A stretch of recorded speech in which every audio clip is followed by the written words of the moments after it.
What up? This is Robert Ory. Ory, three-pointer. Buries it! You might know me as Big Shot Bob. To Ory for three. Oh, unbelievable. This guy is off the charts. What's going on, Big Shot Bob? Robert Ory from downtown. Bonus show. It is the Friday bonus. It's called the Shoot Around.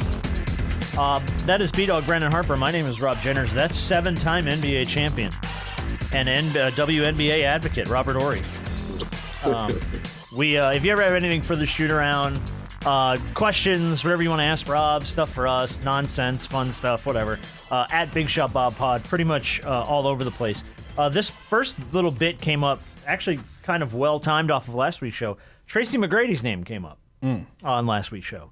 I did have this little bit of audio from Tracy McGrady. This is, I guess he does, I don't know if he does a podcast or... Yeah, he does. All right, so he does his own podcast. This is him talking about Steph Curry. His producer asked him, do you think Steph Curry is a top 5 NBA player? Stephen Curry is a top 5 NBA player of all time.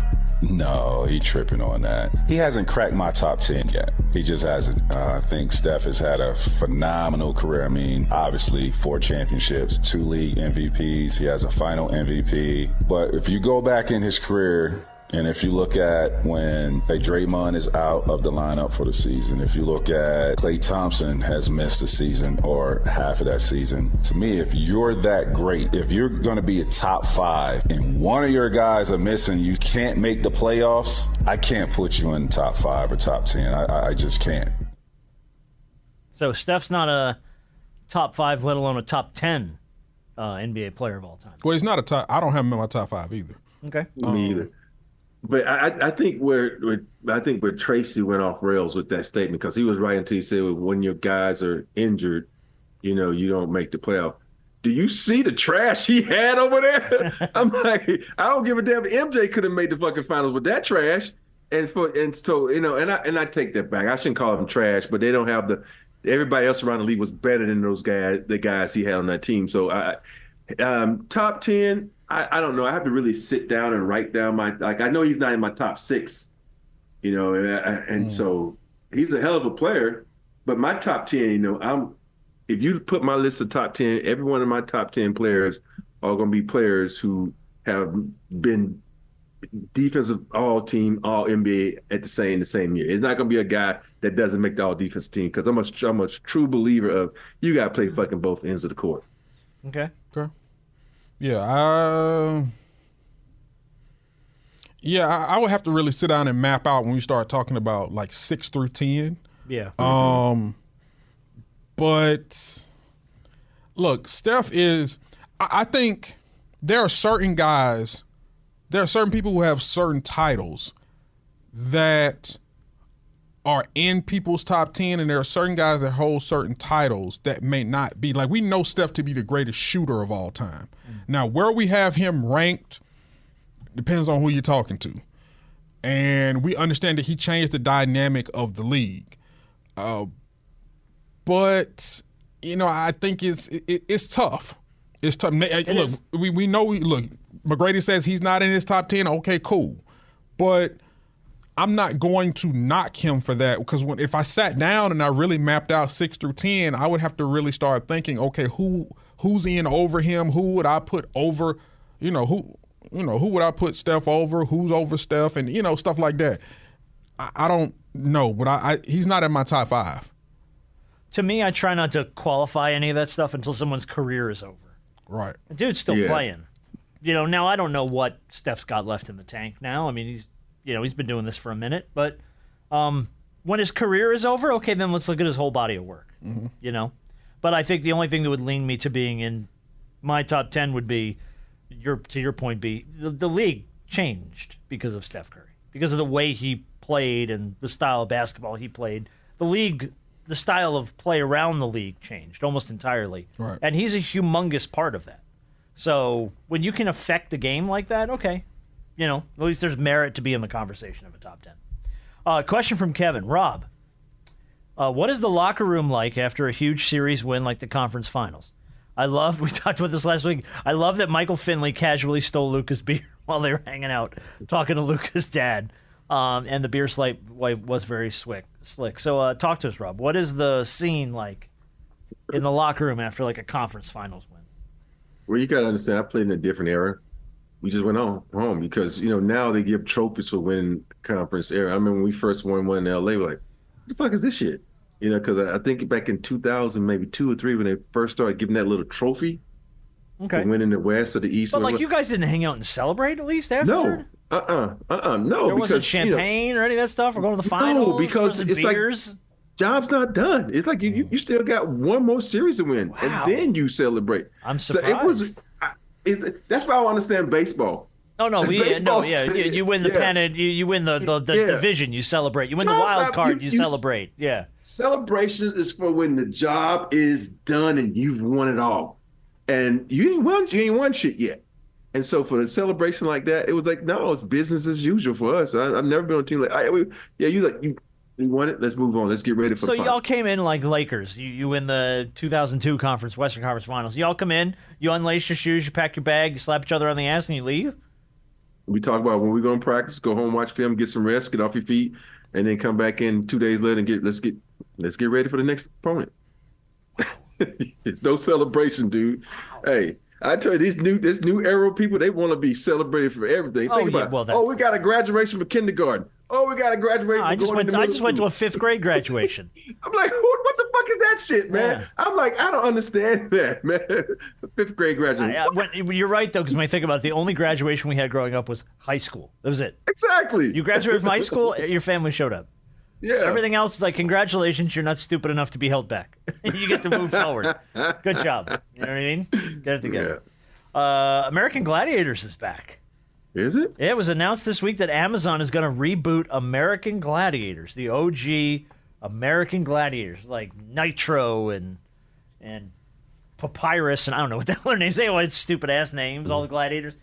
Is there another show that you think deserves a reboot? A show you'd like to see come back from your childhood? Oh, shit. Anything. Most of the shows from my childhood, everybody dead. Yeah, I guess that's true. I wouldn't mind, I think they tried to do it once and it failed, but I wouldn't mind a good A-Team reboot.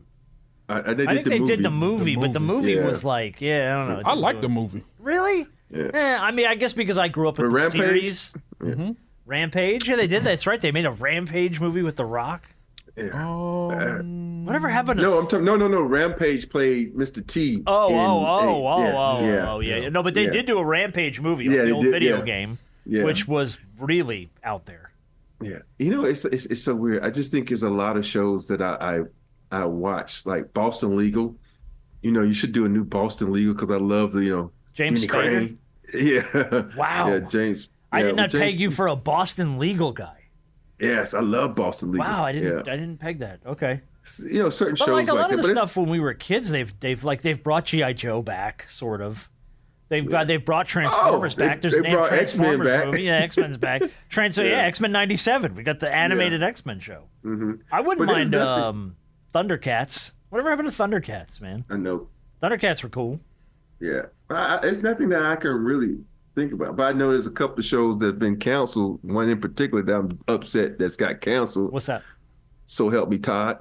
I love that show. Did you really? Okay, Shannon liked that show. I never watched it. Yeah. They were like it was like a PI or something, wasn't he? A private investigator. Yeah, he was or a something? PI. Yeah. Okay. Because you fell in love with him from Pitch Perfect, and then he moved on to that other show where I can't think of her name, where she could hear people singing thoughts and stuff. I don't know. You lost me on that one. Yeah. I lost you on that. I do know it was the guy from Pitch Perfect, though. Mm-hmm. Yeah. Okay. And they canceled that show? Yeah, it's not coming back for a third season. Okay. Interesting. I just caught up on the Lord of the Rings show, which I never watched. Yeah. The Rings of Power. That was pretty well done. Yeah. Mm-hmm. Very it felt very much like the movies. If you're a Lord of the Rings fan, I want to know. It was kind of on the scale of the movies, which I was surprised by because I was like, when did that come out? Oh, last year. Did I see that? I think it's 8 episodes. Yeah, it's good. And it's really like the scale of it is huge. It's really good. Yeah. And I enjoyed the hell out of it. What is it on? It's on Amazon. I'm trying to see if I watch it. Yeah. I'm going to have to go because I can't believe I missed that. Got to thank our friends at BetterHelp. This episode is sponsored by BetterHelp. And Rob, I want you to say it with me. It's okay to not be okay. Like that's an okay thing, right? We're not all like bottled up emotionally and ready to pop and scream. And it's always okay to reach out for help, and that's why we really like our friends at BetterHelp. Yeah, for me, if you're thinking of starting therapy, give BetterHelp a try. It's entirely online, designed to be convenient, flexible, and suited to your schedule. Just fill out a brief questionnaire to get matched with a licensed therapist and switch therapists anytime for no additional charge. And remember, there is never anything wrong with asking for help. No, and I was thinking about, we're thinking about our friends at BetterHelp. I was thinking about Grayson Allen, the PGA golfer, who very sadly a couple weeks ago took his own life because he's been struggling and he had a lot of stuff that he was trying to work through. So, it's I think we get in this thing, especially in like guys sports, where it's like, we don't ask for help. We just bite our bottom lip and we get through it. And it's like, dude, there's no shame in asking for help. So reach out to our friends at BetterHelp. Take a moment. Visit BetterHelp.com/BigShotBob today. We'll give you 10% off your first month. That's BetterHelp, HELP.com/BigShotBob. Question from Tito. Rob, how much of the Olympics will you watch? Obviously basketball, but what else do you like? Or do you just keep an eye on the medal count? I don't even watch basketball. You don't watch Olympic basketball? No, I'm straight track and field, and I'm straight swimming. Those are my two. Swimming? Yes, I love swimming. It just interests you, or what? Like, was it the Michael Phelps days, or no? No, it goes way back to Greg Louganis and all this kind of stuff. I like to dive in. I like track and field is number one, but then comes swimming. We haven't had a good track star out of the U.S. in a long time. We got what's the young lady who didn't make it last year? Oh, damn it. I can't remember her name. I know who you're talking about. The girl, she got the kind of wild hair. Yeah, I can't think of her name off the top of my head. But I'm like Ricky Byer. I like to see people go fast. Yeah, and those people, man, I want to go fast. Track athletes, man, I love watching them. Okay, Hart, but you watch the Olympics? Pay attention. Yeah, I'll watch track and field, especially the 100-meter. Obviously basketball. I'll try to just watch randoms. Like, I'll turn to it, and if something's on, it's not that I'm really looking for anything, but if something looks interesting, I'll be like, oh, that's different. Let me check this out. Breakdancing. Is breakdancing in this year's? It is. Yes, it is. No, it is this year. That should be interesting. This year it's going to be. I want to watch that. That's going to be cool as shit. Yeah. I don't know why. I always thought gymnastics was pretty cool. Oh, just because those, I mean, those girls are so small, and they just are like, pew, they just flip and they go flying off the mats and stuff. It's wild. Yeah. Ain't nobody gonna beat Simone. No. I would like. I'm anxious to see how she does. She's back this year, right? She's gonna compete. Yeah, she's back. She just won something the other day. All right. Yeah, very interesting. But think about how old is she? She's got to be in her mid-late 20s by now. Yeah. Yeah. Right. And it's funny how she's considered an old vet. Oh yeah, because this would be her third Olympics, I think, right? Mm-hmm. Yeah. So, all right, interesting. It was Zoe's Extraordinary Playlist. You have to watch that if you like singing. That was the show. Zoe's Extraordinary Playlist. I've heard of the show. I never watched 2 seconds of it. Okay. Call back to a previous question. Question from Frank. Rob, did you ever remain celibate during the season or during a series to try to keep your focus? Lenny Kravitz said this week he's been doing it for 9 years. Here's the context of the question. I went and looked this up. This was learned by TMZ this week. Lenny Kravitz told TMZ he has not been in a serious relationship for 9 years, and he is since remaining celibate until he finds the right woman. He says, quote, it's a spiritual thing. So he hadn't had Lenny sex for 9 years? Who was arguably, as far as like male sex symbols type go, he's up there, right? I mean, 9 years. Not as sexy as the three of us, years. But he all right. He ain't sexy as who? The three of us, but he all right. Well, I think he's got my ass whooped, that's for sure. I ain't got and none of the cool appeal that Lenny Kravitz has. I do like during the playoffs. It depends on how many days. I give myself 48 hours. If I have a game within the 48-hour period, I wouldn't have sex. Okay. I know some people, it's like a thing. Like some people have to, and then some people refuse to. Like it's just, I've heard such opposite ends of that spectrum. Some people are like, I got to do it. I got to get it out of my head. I told you the story with Shaq when I walk up to him at the free throw line. I'll be like, you fucked last night. He's like, no, I didn't. Yes, you did. I can tell by how fucking hard you sweating right now. It's the first fucking quarter. It's dripping off him. Shut up. Oh, man. All right. So, yeah. Okay, interesting. NFL news quickly, and then we got one more conversation point. We'll wrap it up. Justin Jefferson got broke off this week. That he did. 4 years, $140 million deal with the Minnesota Vikings. He signed that on Monday. The richest contract for a non-quarterback in NFL history.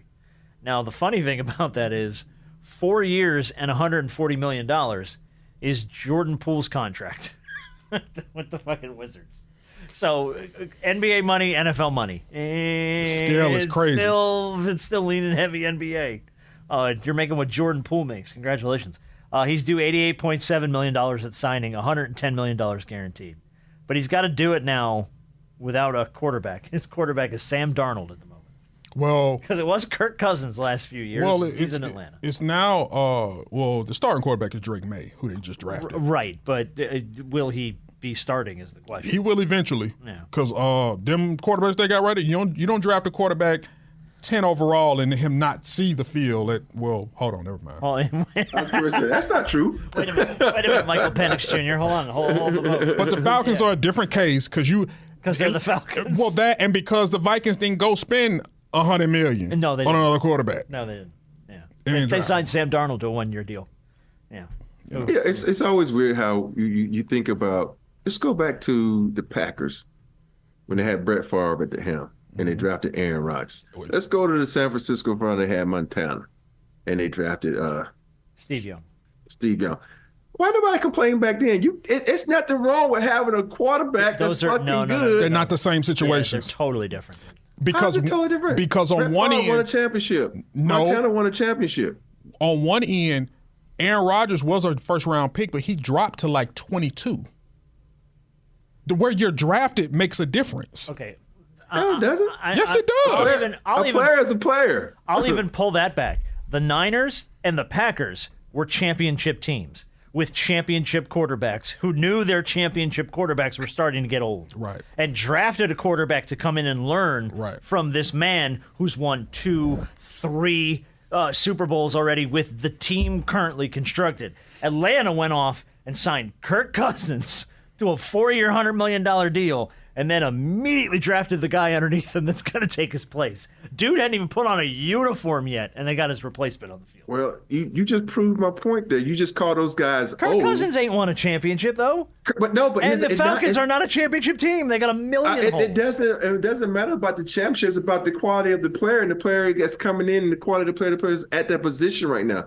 Kirk Cousins is one hit away from being out, then you fucking screwed. No, agreed. But the Falcons, then you don't spend the money on him. Then you go draft Penix, you take all that money, you go buy yourself a defensive line or something. Penix. Now, who is Penix backup? I'd rather have 2 qualified quarterbacks than sit there without a quarterback. That's fine. That's great. You got you got no O-line. Go get Russell Wilson.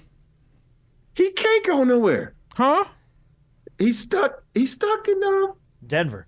No, he's not in Denver. He's stuck in Pittsburgh. Before Pittsburgh got him, you could have gone and get Russell Wilson. You didn't have to spend $100 million, and you could have still taken Michael Penix at number 8. So you don't have a quarterback that's making $45 million, and you don't take a quarterback at number 8 that's not have to sit for 2 years.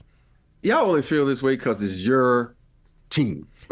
We're here. You're right. You're right. I have no rooting interest in the Falcons. It's okay for that. But we also, because we're in Atlanta, hear about all the deficiencies of the team. We know that it's like, oh, you really need some guys up front on the offensive line. You really need a couple of defensive players. Like you have big issues that have to be addressed in this team. So if either draft Penix and spend your money wisely somewhere else, or spend your money on Cousins and go draft a piece to fit one of the many holes you have. But spending money and draft picks on the same position doesn't do a damn thing to help the rest of your team. I understand what you're saying, but still, it's like, ain't nothing wrong with having a fucking good backup. No, that's true, but you don't know how. You don't know. I mean, I love Michael Penix. I loved him when he was at Washington. Yeah, but when's he going to see the field? If, say, if Kirk Cousins is healthy for the next 2 seasons. I guarantee you Kirk Cousins has a clause in that contract where he can't come back I guarantee you, because no one's going to spend that type of money. I know Kurt has been very fucking fortunate in his career of getting all those great contracts, but I guarantee you, I hope that Falcons aren't that dumb where they give all that money and they don't have some type of clause that says you need to fucking come back and be 100. Can I promise you something? You're going to lose any argument that's prefaced on the idea of I hope the Falcons aren't that dumb. Because God bless this team. I've been here 16 years, 17 years this year. I've seen this team do the dumbest shit of any NFL team I've ever followed or paid attention to. They just consistently shoot themselves in the foot over and over and over and over and over. It's wild. They're borderline Cowboys. It's just banana. All right, last thing. I like Clutch Points. I think Clutch Points does a really good job with their NBA content. They put up this debate. People got hot over it, so I was going to let you guys get hot over it. Okay, of these three players, who's the best in the NBA right now?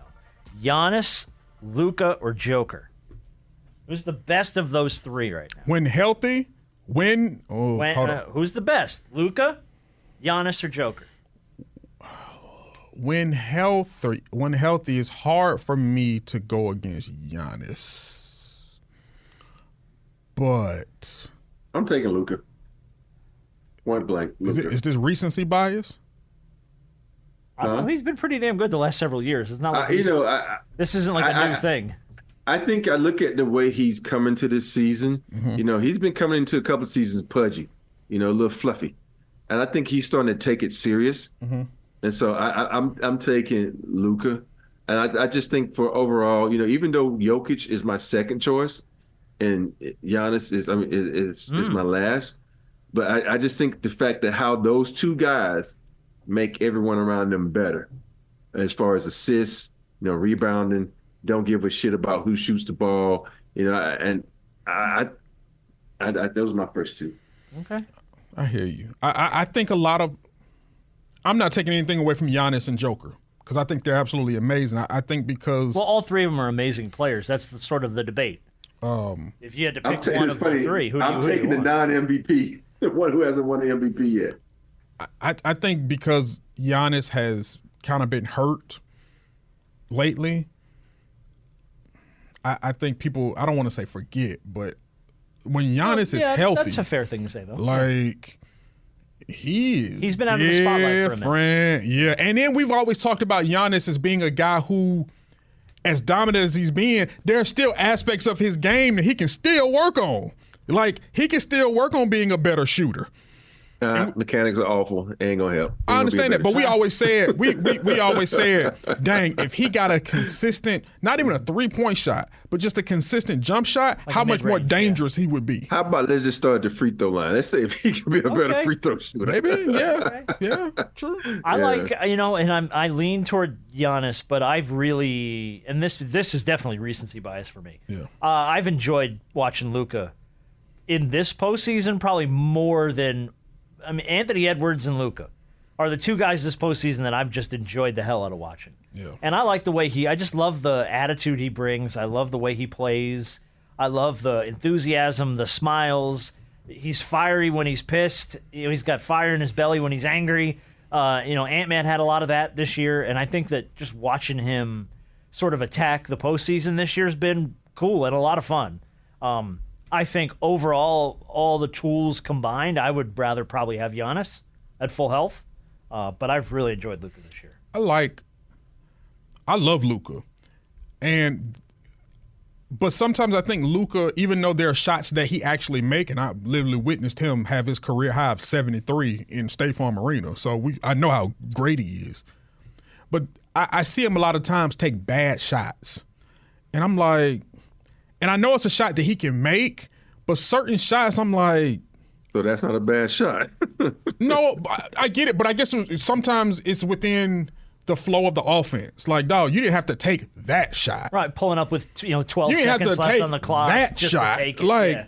It's one thing I know you can knock it down, but there are certain shots that are bad sometimes within the realm of the shot clock and in the realm of the offense. Like, I say this: what star player in the league that doesn't take a bad shot. No, I do. But he takes a lot of bad shots. Yeah. Giannis takes a lot of bad shots, in my opinion, too. He comes down and pull up that fucking three. That ain't in your wheelhouse, Well, bro. that's not necessary. But when Giannis go to that basket, you tell me who in the league stopping him. Jokic, maybe? Shit, Jokic get out the way, too. Shit, he get out the way, too. I don't know. Hey, when you hear that train coming down the track, you ain't got no option but to get off. No, you can just get on a horse. I have horses. I'm good.